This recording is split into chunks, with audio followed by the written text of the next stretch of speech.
I live in Ibiza, which is an island, so being here in Mauritius makes me feel a little bit homesick for that, but I love water skiing and diving, windsurfing and surfing, so to be here, yeah, it makes me feel keen for all of those things. And in the winter I love going up in the mountains, I love skiing and snowboarding.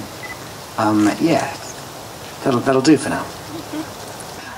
But for me, this is my first time in Mauritius, and it's a real treat because they call this work, and for me it feels like a holiday.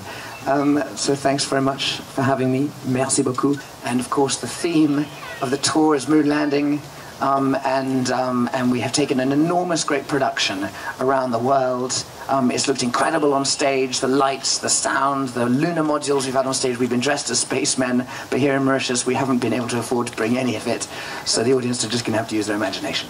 I can tell you that the concert will be a surprise, I think, for people, because it's not just me on a guitar singing miserable songs.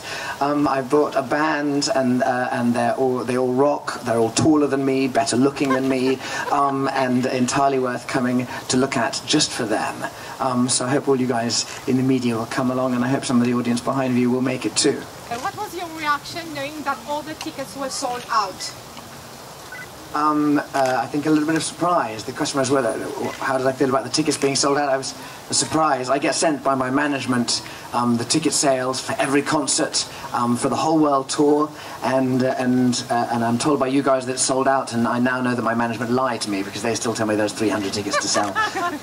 Tomorrow you'll be celebrating your 41st birthday here for the first time in Mauritius. How do you feel? I feel that you're a bit cruel to tell people which birthday it was of mine. This morning, in fact, I went on my Wikipedia page and changed the year of my birth to say 1984. And I hope that perhaps some of you had read that, but you have blown my cover, so merci pour rien. 3 years back, you wanted to quit your singing career. And then you came back with a new album. Is this for good now?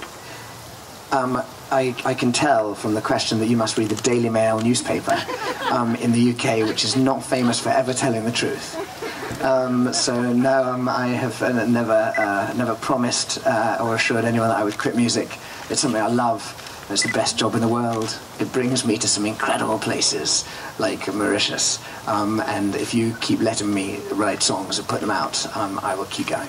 Moon Landing is my 4th album, and I suppose I've been on 3 world tours before this.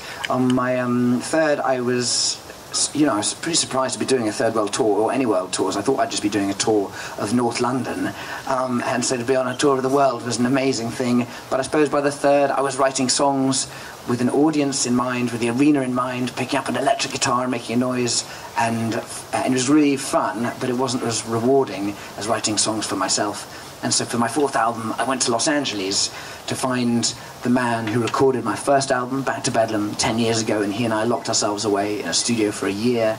We made something deeply personal, something that we think sounds beautiful, nostalgic, and it was a journey, and so I suppose that journey locked away is why we ended up calling it Moon Landing. I started doing music when I was 14 years old. I started writing songs, and I realized it was a fantastic way of expression. You know, I'm a British male. We are traditionally extremely bad at expressing ourselves, and music is a wonderful way of expressing ourselves. And for me, again, having been a soldier, as someone who's keen on understanding the world, I think when we see the news, it is something that only talks about our differences. We're black or white or Muslim, Christian or Jew, gay or straight, or men and women. Our politicians and our media channels often focus on what divides us, and what I love about music is it is about what unites us instead. It says that you, sir, and me share the same human emotion as everyone else here, and that, I think, is a magical thing. I joined the army because my father was in the army. He forced me to join. He signed on the dotted line for me. I had to do 4 years. In the end, I did 6. But I told all my friends I was going to do music.